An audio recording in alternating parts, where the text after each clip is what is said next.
Hi, this is Michelle Boulé from Michelle Boulé Coaching, and you are listening to the Eat Blog Talk podcast. Hey, awesome food bloggers. Before we dig into this episode, I have a really quick favor to ask you. Go to your favorite podcast player, go to Eat Blog Talk, scroll down to the bottom where you see the ratings and review section. Leave Eat Blog Talk a 5-star rating if you love this podcast and leave a great review. This will only benefit this podcast. It adds value. And I so very much appreciate your efforts with this. Thank you so much for doing this. Okay, now on to the episode. Hello, food bloggers. Welcome to Eat Blog Talk, the podcast for food bloggers looking for the value and confidence that will move the needle forward in their businesses. This episode is sponsored by RankIQ. I am your host, Megan Porta, and you are listening to episode number 335. Today, I have Michelle Boulé with me, and she's going to talk to us about how to bring universal laws into your process and your business in order to reach your goals. Michelle Boulé is a transformational life and business coach who helps compassionate business owners and creative entrepreneurs all over the world clarify and manifest their visions with more confidence, impact, and alignment towards their truth.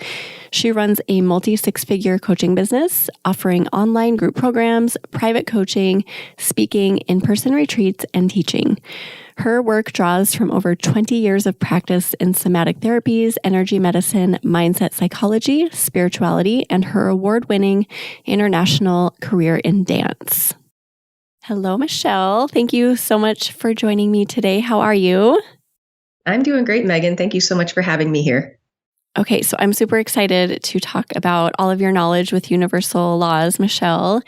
And I know you have a history of just being in dance, being involved in dance and moving your body and knowing how being comfortable in our bodies in order to express ourselves is really valuable. So I'd love to hear you talk a little bit about that. Yeah, I'd be happy to. So I started dancing when I was 5. And just to give a brief background of why I'm so passionate about this is because, first of all, I'm a dancer first and foremost. You know, I've also always been a teacher. I started teaching probably when I was 10. I've been teaching professionally for about 25 years. And so much of what I'm interested in is helping people step into their fullest potential. And so many of us, especially in Western culture, well, probably shouldn't even say just Western, we're taught to suppress our expression. And that shows up in our body. You know, if you hang out with a bunch of little kids and you just see how free they are, and over time, we learn to suppress that. So how does that affect a business owner? People are attracted to someone who is authentic because we know intrinsically that that person is in total alignment with their fullest expression, which is life. We're all attracted to more life in the same way that a plant wants to move towards the sun or it wants to dig its roots into the ground to get nourishment. So, you know, if a person can learn how to be more comfortable in the expression and the feeling and the experiencing through their body, which is something I help people do through my coaching and through movement practices, you know, we tap into our authenticity. And that, as one of my mentors used to say, like, nothing can compete with your authenticity. Mm-hmm. I love how you worded all of that. So what if somebody listening, myself included, just doesn't think of themselves maybe like as a dancer or someone who moves naturally? How do you recommend moving? Okay, so first I want to say that you're always moving naturally right now. Hey, good point. Yeah, right. So I think we think there's like this whole other place that we need to be. But one of the tenets of success also is to start where you are, right? So I've had people, you know, and I had to get over this as a person who's been mostly training professional dancers and been in that environment for such a long time. When I would have non-dancers, you know, starting some years ago, come to just workshops where I teach a practice called Moving with Innate Wisdom. And this is what I do in my online monthly group. We do this practice twice a month. And I definitely have a bunch of non-dancers in there. You might just be doing something where you just are lying on your back and you shift into a different position. And that opens up something in a big way. Or I had a guy who's in Belgium this past week who said during our movement practice, which I just give language, like, how does your body want to move right now? What is it feeling? What if you just gave yourself like a minute right now to just have no agenda, but to allow your body to move in the way that it wants to move. And maybe even as you're listening to this, you might feel a different impulse. And that's desire. That is, again, like that life expression that wants to express, just like any animal or plant that wants to grow into its fullest expression. So basically what I do is, in my practice called Moving with Innate Wisdom, I say you have an innate wisdom that is always guiding you to your highest potential, your fullest expression, and your best health. Let's for a moment now just practice listening to what that is. And I've had anything happen from people falling asleep to running around making noise, to I actually have a client who is a chef, and in one of our practices, when the pandemic started, he went into his kitchen while we did our 25-minute practice and started cooking. That's funny. I know, right? But in this very embodied way. And he went on to create a very successful, business that allows him to live exactly in the way that he wants and to bring his passion for food to so many people. And so, I think that's such a good example. I'm glad I said that, because you don't have to put on tights and a leotard, and just start to move in a certain way.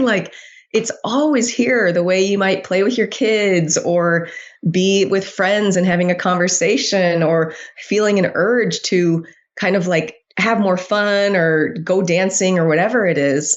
Or even just it's not even, sometimes it's just to allow your body to focus on one thing, to get still and to listen. That is movement also. So essentially what it is you're learning how to be present with your body and everything that's coursing through it. I can kind of understand what you're saying. And I guess I've never really thought through this before. But yeah, at some point in my childhood, I feel like probably everyone can relate to this too. You kind of learn to be self-conscious about the way you're looking and the way you're sitting and standing. I remember being in church and oh my gosh, there are people behind me and they're looking at me and I'm standing wrong. And I was so self-conscious, and I still do that to some degree sometimes. And we learn this, and then we have those experiences where our bodies are just in the moment, like you said. And I notice it. I'm like, oh my gosh, I wasn't thinking about anything that I was doing. I was just letting my body do what it was wanting to do, right? And that's kind of what you're talking about. It is. And I love that you're bringing up that example too, because I feel like we've all had that experience, and you can see it if you have kids or you're around them enough, that progression of totally free to then their eyeballs are kind of looking sideways and what will this person think? And I mean, every adult has this, and either we can become free of it, or at least shorten the time when we're thinking about it, and step into that creativity and fun and play in a different way, or we don't. I think the other thing is sometimes people don't even realize they're doing it. It's so programmed into them. But I think for someone who wants to grow, whether it's grow your business or improve your relationships or your health, we must become conscious of what we're thinking and the patterns that are running to be able to change them. And that's when we start to evolve and create more joy and bring more success and abundance and meaningful experiences and relationships into our lives. Oh, that's beautiful. And yes, so I have 2 boys, and my oldest son really does not care what people think of him. I so appreciate that, and I am envious of it. Oh, I wish I could be more like that. But my youngest son is the total opposite, and he is always worried about what people think of him. And I was like that as a kid too, so I can totally relate. But it makes me kind of sad. Just be yourself. He's got this one little hair that popped out the other day, and he went and cut it off because he thought people would see the hair. And I was like, oh my gosh, I can't believe you even saw that. You're so cute. But yeah, he's just so concerned about the way his body is moving and the way he's looking and all of that. So yes, I wish we could hold on to that from when we were little kids.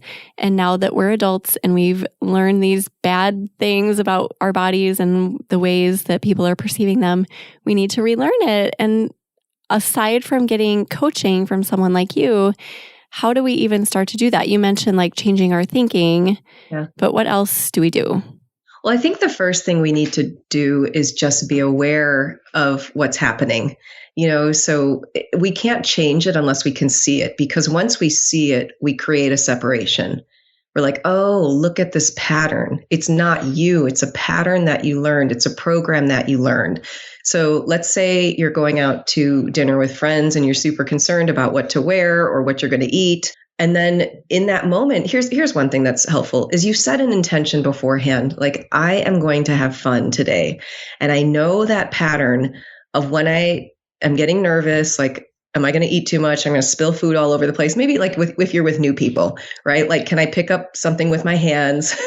Maybe you're going to a fancy restaurant too. We can keep layering the story.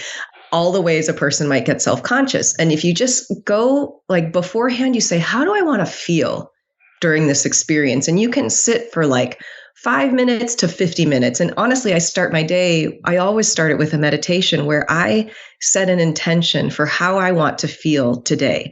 And I just practice it in my meditation. Like, what is the feeling that I want? Because as you become more familiar with that feeling, what you're actually doing is changing your nervous system to become more familiar with that.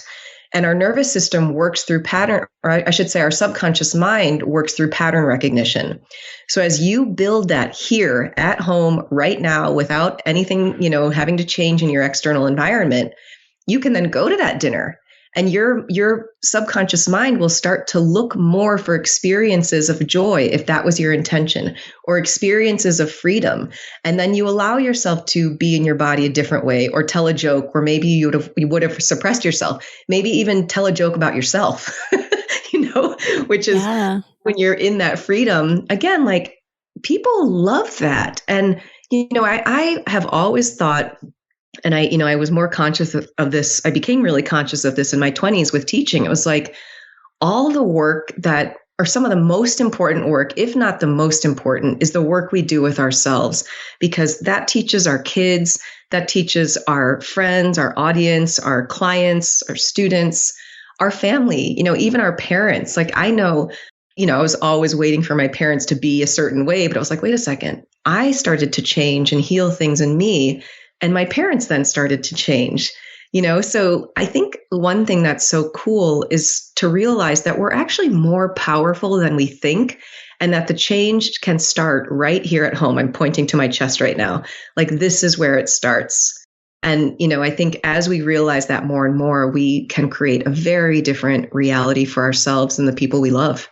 That I was going to ask you a question, but you already answered it. So the freedom that you're talking about from doing all of this, like just letting our bodies be more natural, equals in our business more confidence, healing in certain ways that we need, teaching others, being an example to others, and all of that stuff. And I'm sure so many more things, but all of that leads to a better business, a more thriving business, a more powerful business, right? Definitely. Yeah. Because again, you're being your authentic self, and there's no one else like you, and again, I think we love that. I mean, I speak for myself, but I see other people loving it too, and I see it a lot with kids. I remember I was at a school in Portland doing a tour for a program that I was in, and this kid walked by us into the cafeteria, and he was just swinging his arms wildly and just didn't care. And we all just like smiled and just loved seeing that freedom,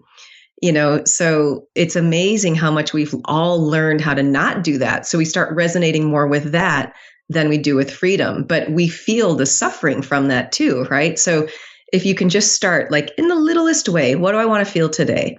What do I want to create for my audience? And, lean more and more into that. And the teachers will come, the lessons will come, and it's not going to be always pretty along the way, right? Like, because it's going to be very uncomfortable at times. But I think, anyone who's done a significant amount of growth in their lives or is going for it now, we've realized that the growth comes from the places that are often uncomfortable to begin with. Oh my gosh, that was so beautiful. And you were talking about like the kid who's swinging his arms. Every once in a while, I see an adult who is just super comfortable, and it might look awkward or strange, but I envy it too. You know what I mean? Like, I'm like envious of their freedom in their body, but at the same time, I'm like, oh, they stand out because most adults don't do whatever they're doing. Do you know what I mean? I do know what you mean. And I love hearing, this is kind of looking at the universal laws too, right? There's one called the law of polarity. And your envy might feel uncomfortable on one end of the stick, but on the other end of the stick, that's your desire saying like, I want that freedom too. So there's a place where you can look at it as something that's over there and not you and other. And then there's a place where you can look at it or a perspective from which you can look at it where you're like, you know what, that's a part of me. Like that made me smile. Like maybe there's something unique in me that wants to be expressed in a certain way that's going to make someone else smile. So it can be contagious. Yeah, that's really cool. So what is the law of polarity? Can you define that? Yeah, sure. So I'll say this first. The universal laws are present everywhere. They're intrinsic in how the universe works. They're a part of every religion and actually science also. And they speak to exactly, what I said, how the universe runs. They're non-changing. So when we can learn more about those also and follow those rather than some of the things we like to make up in our minds, we can also have a more joy-filled life because we start to see and think about the world differently, which means we experience it differently. So the law of polarity states that everything is created as a whole. There can't be a half of anything. So one of the ways I really use this with my clients a lot is if there's a problem that you're facing in your business or your life, there is always a solution. And people can get so fixated on the problem, right? Like, let's say someone's looking for a job or an opportunity and it's not coming and the money isn't here. And their mind can just keep spinning on, well, it didn't work last time. Is it going to work this time? I don't believe it, But if you really live by that law, you're in a problem state, right? So that means there has to be a solution. So if you just turn your head over to the other direction and start focusing on, okay, the solution is here. What's my next step? You will eventually find the solution. And I can feel that energetically as if I'm focused on problem, it's not here. There's also a law called the law of perpetual transmutation.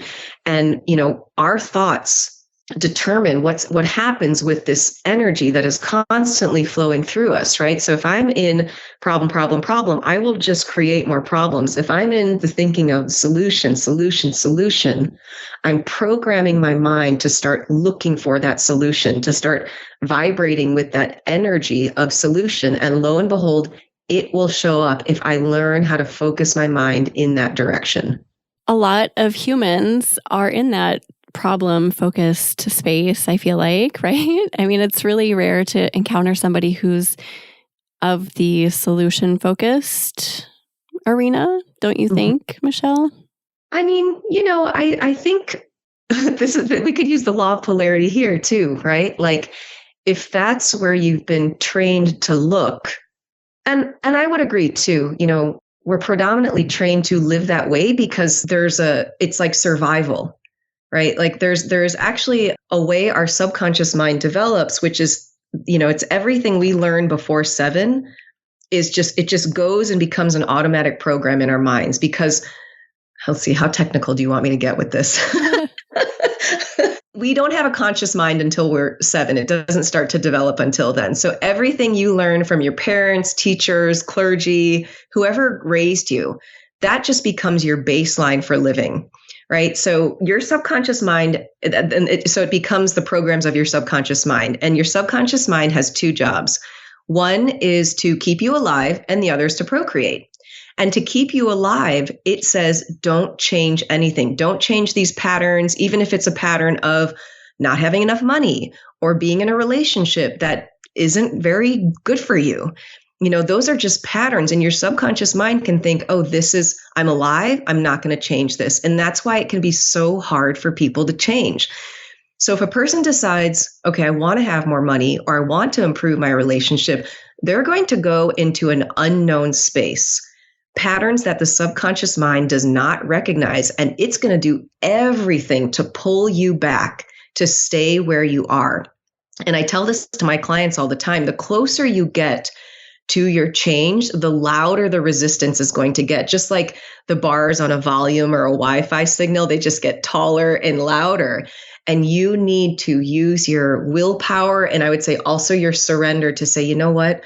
I am more determined to live a life of joy or abundance than to stay in this familiar state of suffering. So this is a long roundabout way to answer your question. I do believe, for the most part, people stay in those same programs their entire lives. But I also think, if I could get really meta about it, we need to evolve to also save our planet, to save our relationships, to end the, mindless destruction that happens. And again, we're so powerful if we start changing ourselves at home, even if it's through the work of creating an amazing blog, that people want to come to for happiness and inspiration and transformation. Like, that is such a gift to the world. And I would encourage anyone who has that kind of inspiration or taps into it, like, find the people who can support you on that journey, because you will face resistance. Communities, friends, coaches, mentors, healers, teachers, the world really does want to experience your unique gift. And, the only person who can bring it to life is you. Well, you're talking to a group of such creative, inspiring humans.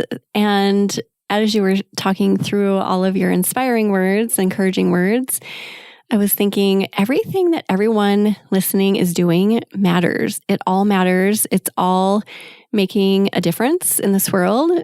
And it might seem like it's not, but on a little scale in our basement, when we're, writing a blog post that's affecting humans, it matters in a big way. So just keep doing what you're doing, because you're doing good.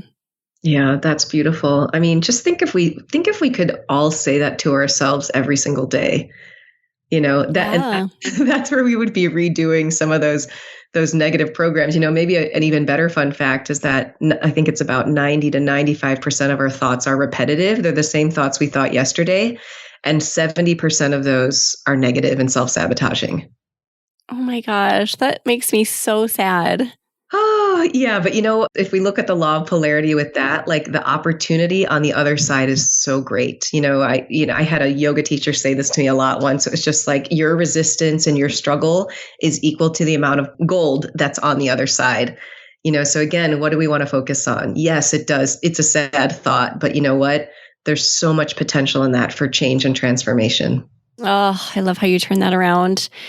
Okay, so you know a lot about a few other laws you were mentioning before we started recording, and I want to hear about those, because I find the laws so fascinating. Even more fascinating is how they can improve our lives and improve our businesses. So what other laws are you digging into recently? Yeah, so one of my favorites also is the law of sacrifice. I studied these laws with my mentor, and there are 7 main ones, and the law of sacrifice is a more like subsidiary law. But what this one states is that in order to, go to a higher level in something, you need to release something of a lower nature. So this is a fascinating one, because again, our subconscious mind doesn't want us to change anything. If you want to grow your blog or your reach, there is something you need to let go of now to be able to step into that next level. The fascinating thing is, as humans, we often look at what we're losing rather than what we're gaining, because what we're losing is known, right? So a person, let me think of an example I've had with a client. Just someone, a creative person I have been working with for a couple of years. And there was just an opportunity she had in her work. And she was so afraid to actually say, this is what I want. Right. And she was kind of focusing on, well, what if they think this? And what if I lose this? And, her mind was just looking at everything she could lose by stepping into a completely unknown space. Food bloggers, let's take a moment to talk about a few things that Eat Blog Talk has to offer that is going to add value to your business and accelerate your growth. First of all, head over to the Eat Blog Talk forum. It's totally free. It's off of Facebook, and it has a bunch of valuable discussions inside. You can create your own discussion. You can self-promote. You can talk about products and services that you offer without worrying about being removed from the group. Go to forum.eatblogtalk.com to check it out. Also, I have hosted a few in-person retreats here in Minneapolis, Minnesota, and I'm going to continue that. They've been wildly successful. So much connection and growth and learning has occurred within these, and they're fun. So join us in the next one. Go to eblogtalk.com/spring 2022 retreat. You will get access to all of the information for retreats moving forward at that URL. Go there, join the waitlist for the fall retreat and beyond, and you will not be disappointed in that. Also, I want to mention the mastermind program. So for 2022, we are full on the mastermind program. 2 groups are underway and they're going really well. There are transformations happening. It is such a powerful, positive group of like-minded peers, and we do so much collaboration and learning inside these groups. We will open up new groups starting in 2023. So if you're interested in joining, join the waitlist. Go to eblogtalk.com and follow the prompts for the masterminds. And last but not least, I've started a group coaching program for foodie creators who are interested in becoming foodie podcasters. If this is you, send me an email, megan@eatblogtalk.com, and let me know you're interested in this group coaching situation. Whether you just have an idea or you've already launched or anything in between, we will serve you, and we show up twice a month on group coaching calls where we'll answer all the questions you need to get answered so you can start a successful foodie podcast. There are so many ways that we can accelerate your growth and add value to your business. So I hope that you will take advantage of some of these. And now we'll get back to the episode. So then, she did the thing. She talked to her bosses. She ended up getting a full-time offer for an incredible job, but it was on focusing again on what she wanted rather than what she was losing. And if she didn't get her mind out of everything that she might potentially lose, she wouldn't have been able to step into the unknown of what then came after that. So that's one way. I think maybe a more easy example to put to use for this is one with buying things, right? Because we can look at what money will lose. Let's say for something like investing in coaching. Someone could say, well, I'm going to lose this much money, and they're looking at it in that way, but they're not looking at how much they're going to gain by learning these skills that they can apply for the rest of their lives. I had a mom as a client I guess it was just last year, and she did not have enough time in her life, and her kids were really needy and dependent. I think one or both of them might have been on meds. And she was just getting resentful because, she'd try to stay in the car a little longer, avoid coming home from work so she could just have a little more time with herself. And what we had to do was look at where she was or was not setting boundaries. And we had to look at what she was or was not, the conversation she was or was not having with her kids or her husband. And these are all good things, right? She could have looked at, I'm going to lose the way our family runs right now. It's good. It isn't exactly what I want, but it's good enough. So here's another law of cause and effect. We had to change what she was doing that was creating the current effects in her life, which was not enough time, burnt out, doesn't feel like her kids are strong and independent. Relationship with husband is good, but could be better. And so we looked at setting these boundaries and just her clarity around, this is what I really want. This is who I am. And within a number, I guess maybe it was about after 8 weeks, she was like, my kids are making their own breakfast now. They're helping with chores in the house, their laundry, their confidence is building. I get to have time in the morning to myself. I started a kickball team. I got asked to be on this new committee at school. About 7 or 8 months later, she emailed me and she said, I just started a business flipping homes. And I was like, you are a person who had no time before. You were, just unhappy and stuck. But what she was doing again, to go back to what we were talking about earlier was she was suppressing a desire to be this force in her job, this person who can change the world in a certain way, to have the social time that she wants, to have time away from her kids, which actually helped her kids become more independent and confident. So that's cause and effect. That's law of sacrifice. That's law of polarity. I mean, all the laws actually operate at the same time. They're intrinsic. They're everywhere. And, the more you can learn to look at the world through that lens of how they function, the more you understand it. And understanding usually precedes experience and wisdom. So I'll pause there because I feel like I just said an encyclopedia of information. It's all so good. I love this. This is right up my alley. I love having conversations about this sort of thing because I feel like it gets overlooked that universal laws and everything we're talking about here can translate directly to your business and how your business is run. And that's why I include this sort of thing in the podcast, because it's so important. And a lot of business podcasts don't cover stuff like this. And people are missing out because every example you just talked through is so perfect. You have to sacrifice. You have to understand there's a cause and effect. There's the law of polarity. I mean, all of that is going to translate to better business if you get it. Yeah. And it takes a while in practice. There's a book called Working with the Law by a man named Raymond Hollywell. And I think it might be from the mid 1900s. And I could not, from the time I was introduced to that book to when I finally got it was about 3 years. And it was 3 years of pretty extensive study. So it's just, there's a time and a place when it's right for each person. And there's many, the more I know about these laws, that whether or not a person is talking about them, there's so many incredible teachers out there. And I think the really solid ones are living by the laws. And again, they may not say these are the universal laws, but you can see it in their teachings and how their lives unfold.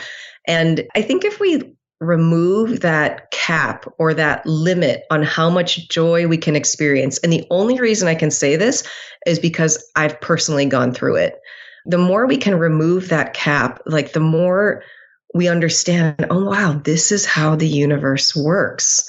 And again, we bring more joy to not only our own lives, but to anyone that interacts with us, anyone who reads our blog, listens to, the podcast, or just finds you somehow, right? We're so connected through social media. Here's the other thing too, right? Like every action, every thought you have has an effect somewhere. Just like through my commitment to 2 years ago saying, okay, we're going to do right now, we're continuing this, a blog post every week. I heard from a guy through social media in Lebanon who said he's never paid me a cent. And he's like, Michelle, your work has helped me so much. I've been able to raise my prices. I've been able to do more of what I love and help more people. And, it's because I'm doing that for myself. Like, what do I love? What do I want to express? And I, in all honesty, continue to refine that because it's a journey. Like it never stops. There's no destination where you're like, everything is great and peaceful. It's just like, it's ongoing. It's an awareness. It's not a destination is one thing my mentor would say. And there couldn't be more truth to that. Like I got triggered yesterday morning on this little vacation with my family, but it was so much shorter, the time period of being in that trigger, than it would have been even a year ago, 2 years ago. I stepped outside, I did my little thing that I do to get out of the trigger. And I was like, okay, I'm back, rolling. Let's do it. Let's go have fun. Awesome. I love that. Isn't that great when you see progress in yourself and how you deal with situations? And I just had that the other day. I was in a funk and I was like, okay, what am I not doing right?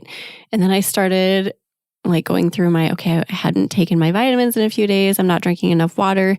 I hadn't exercised in a few days. So I just popped right back into all of that stuff that I know makes me feel good. And I think 2 or 3 years ago, I wouldn't have recognized that and I would have kept on going and I would have spiraled downwards. So I love when we can just see those things we need to be doing and we course correct and we change and then things start getting better. And it's like, oh, yes, I'm improving. Yeah. Cause and effect. Yes, cause and effect. And then something you said earlier, I loved, once it clicks, once you see how the universe works and you kind of get a morsel of understanding, then I feel like this whole new world of magic opens up. And then you are like, oh, okay. It's almost like you're in a cave and then you see light and you get inspired and you have hope. And so you keep moving forward and you keep seeing more awesome things. But yeah, there's so much magic in that moment when you're like, oh gosh, this is so magic. Yeah. And I think, the thing that most people don't realize is that, if you're experiencing that, it's because you created it, and we skip over that. And I think we get this sort of you could call it Hollywood syndrome. Like all of a sudden this person has huge success, but we don't see how many times they failed and fell on their face. and did it quote unquote wrong. So, it's just like, I wrote a blog post about this the other week. It's just like, just take one more step. Just, one more minute, even 1 more hour, 1 more day of staying in the vibration or the feeling that you want. That's another law, the law of vibration, that we can create that now here. We, like what I was talking about in the beginning, you can intend and say, okay, I want this dinner to be fantastic. So who am I going to be as I show up to this? And that, if you feel that now and you create that vibration, you'll bring things into your sphere of energy, that are resonant with that rather than negativity. And that will just keep growing and growing and growing. And, there's what you were saying earlier about creating stuff makes me think of, if anyone's read The Science of Getting Rich by Wallace Wattles. I think that book is from 1910. So you'll have to excuse. I have read that. Yes. Like, excuse the old language. And I think it wasn't until maybe like the second or third time that I read it that I was like, oh, wow. Yeah. But there's that wonderful story where that person decides to manifest, like, I think it's like a new furnace and rug or something in his home. Oh my gosh, I was going to say that. Wasn't it a rug? Yes. Yeah. So then he's like, well, wait a second. If I could do that, why don't I manifest an entirely new home? And then he goes ahead and does that, like working with those laws. So I think it's an interesting thing. And again, I can say this because I've had to learn it myself. Like, we can create much more than we think we can. Like, what if you allowed yourself to, be worthy of that thing that you've been quietly or secretly dreaming of, that maybe someone said to you at some point when you were a kid, like, that's ridiculous, or who are you to have that, or we don't have enough money for that, or you're not smart enough for that, or pretty enough, or whatnot. But you still have this secret dream inside of you, right? So our job as adults is to say, you know what, I'm worthy of this.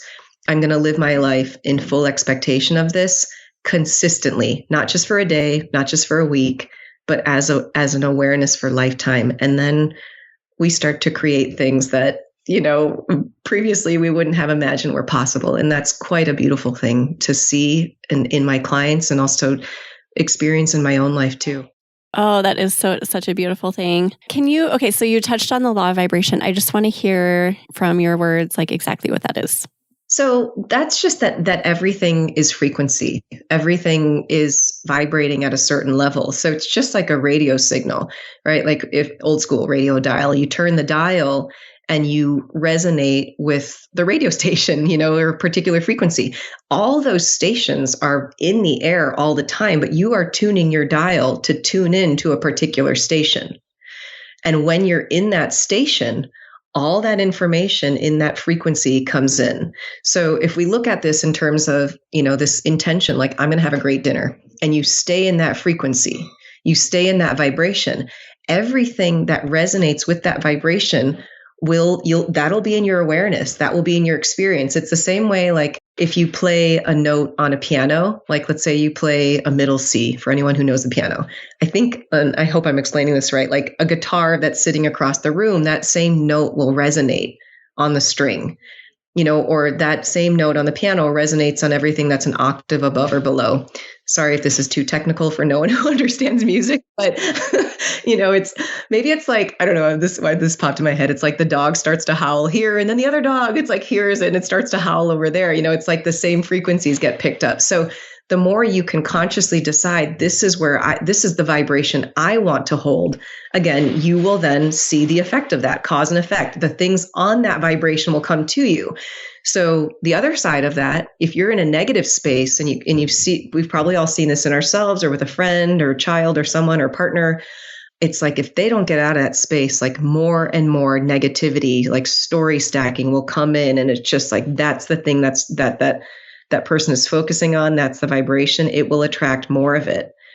And I'll just say one more thing, if a person gets stuck in that place, I think one of the best things is not to expect yourself to jump like way onto the other side, but just like, okay, what's one thing I can be grateful for now? What's one thing right now in my life that's so wonderful? And, I'm thinking, literally going to do this exercise right now. I know on the other side of this door of the room that I'm in, my sisters and their kids and their partners are all over there, and I love them.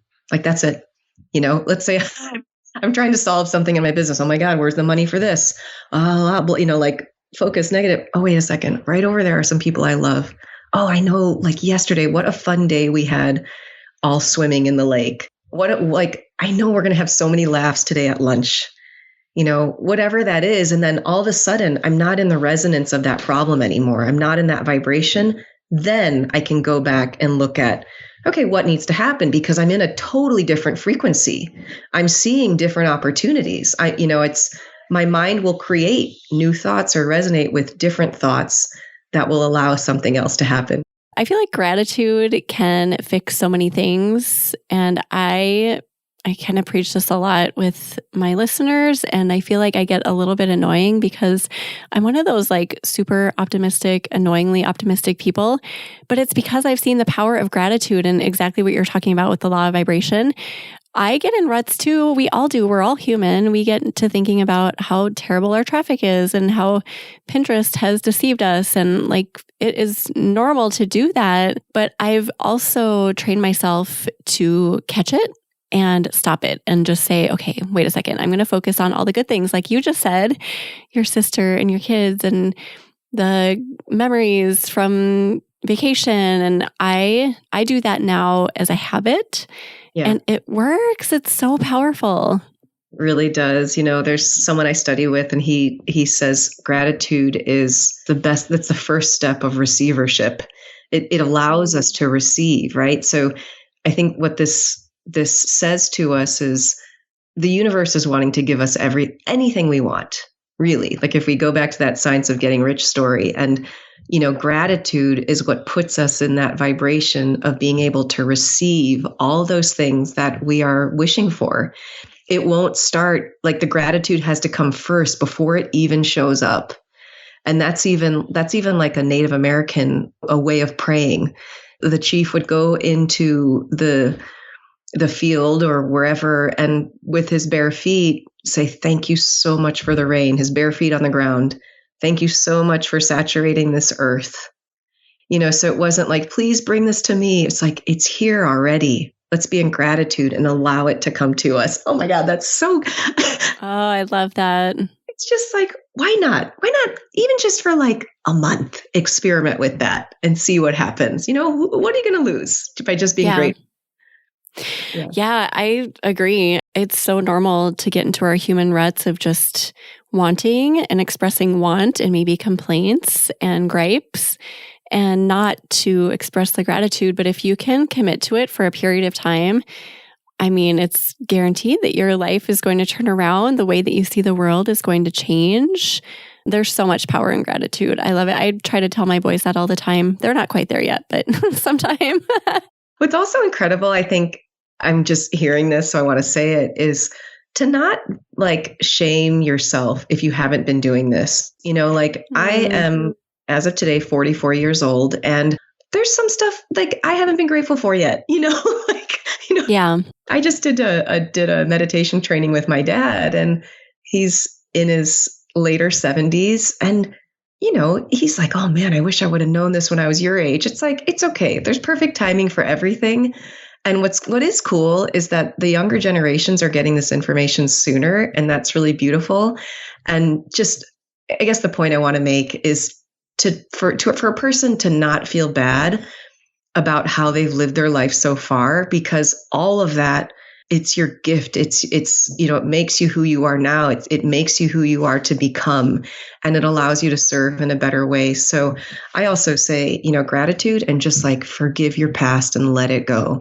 Let yourself learn the lessons and move forward without carrying any of that. I love that too. I'm so glad you said that, because your story is your story. And if it took me so long to understand things. And we're all a work in progress, right? Like you just said, there are things you're not yet grateful for that you need to be grateful for. Yeah, we're all like that. But accepting our stories as they are, I think, is so important too. And not to be like, well, even like talking about blogging journeys, like, why am I not getting there as fast as someone else? Well, because that's your story. That's your blogging story. That's your journey for whatever reason. And just accepting that in any realm of your life, I think, is so important, and to not have regret or any of those bad feelings, because that's like the law of vibration too, right? So if you have those bad feelings, and that's going to bring your vibration down. And then you're at a lower place. Yeah. And you'll probably be creating from that vibration. So you'll create more of it. And, I think the thing that you said, we can use the law of polarity on that question you just said of why am I not experiencing what this person is experiencing, right? Like that has a sort of victim energy, and that will be cause and effect. You'll create more of the situations where you feel like you're not empowered. But if we use the law of polarity on that situation as well, you could look at that same question like, why am I not experiencing this? In a more empowered way to say, okay, I know I'm creating this. So what do I need to shift? Like, why is the universe giving me this experience? What do I need to learn here to be able to shift something? And honestly, in my 20s, there was a moment where I was like, why is no one asking me to dance? I'm such a good dancer. Like, and a very dear friend at that time was like, Michelle, what if you, and I was working an office job. He's like, what if you just went in with a different attitude? Those weren't his words, but that's how I can translate it now. And I went into the office and I was like, I am going to have a good time filing these papers. I'm going to have a good time ordering the boss's lunch, paying the bills. And then I didn't go out and do a bunch of auditions and, talk to a bunch of people. I got more dance jobs within a short number of months after that than I could say yes to, because I changed who I was being and what I was expecting and what I was bringing to the world. And again, guess what? Like the world will deliver that back to you. And it just, I can't even remember where I started with this, but that was such a great lesson.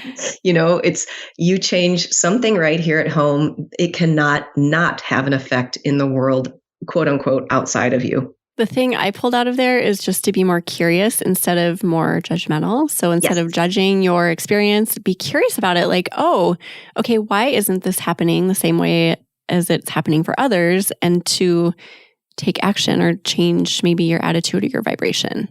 Totally. Nicely said. Thank you. Oh, this is so fun. I feel like I could talk to you all day. I love conversations like this. This is such a good way to start my day. Thank you so much for all of this, Michelle. Thank you. Is there anything you want to leave us with, like a final takeaway from everything we've talked about? What is the most important thing for food bloggers to hear along these lines? Well, what's coming through me now is just be kind to yourself. I think we can be so hard on ourselves, especially people who are going for something big, especially people who are creating from scratch. What can you celebrate that has already happened today? Like choose 3 things. What are some 3 things that happened today or in your recent past that you can celebrate? And know that you created those things, and just, I don't know why this is, just be kind, be kind to yourself, be gentle, and allow that vibration of love be what ushers you to your next beautiful experience in your life. Oh, so beautifully said. I have so many quotes to pull out of this conversation. So thank you for that. And for taking the time out. You're on vacation. I am. So thank you for taking time out of your vacation for us. We really appreciate you. My pleasure. Okay, so you've already shared a ton of inspiration, but I do ask my guests at the end of our chats every time if they have an additional quote or words of inspiration to share. Okay, the only thing that's coming through now, have fun. Yes, be kind and have fun. I love it. We'll put together show notes for you, Michelle. So if anyone wants to go peek at those, you can go to eatblogtalk.com/Michelle Boulé. And Boulé is spelled Boule. Tell everyone where they can find you online and social media, etc. Yeah, so just go to michelleboulé.com and I'm sure you'll see the spelling of that or a link to that in the show notes. And Instagram is the same thing, michelle.boulé, and Facebook, Michelle Boulé. Those are probably my most active platforms. I'm on LinkedIn too, but probably Instagram and Facebook definitely most active. And if you go to my website, there's a free download on there. It kind of rotates between 2, but just scroll down a little bit and you can grab a free resource to help you really come into alignment with who you are and what you want to create in this world, and to have some really tangible tools to do just that. Awesome. Thank you again, Michelle. And thank you for listening today, food bloggers. I will see you in the next episode. Thank you so much for listening to this episode of Eat Blog Talk. If you enjoyed this episode, I'd be so grateful if you posted it to your social media feed and stories. I will see you next time.